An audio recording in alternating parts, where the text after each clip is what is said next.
શું ભૂખ લાગી? બકાલું વેચો? હા બકાલું ઈકું છે. શું વેચસ?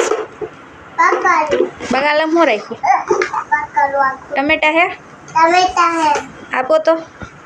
એક 5 રૂપિયા દો. કેટલાના? 2 રૂપિયા. 2 રૂપિયાના? બટેકા? બટેકા હે. આપ તો.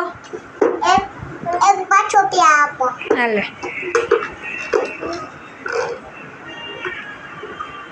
આલિયો. પાછું. આલિયો. બકાલું. ટમેટો આલિયો. એક પાછું ખાવાનું. આલિયો. એ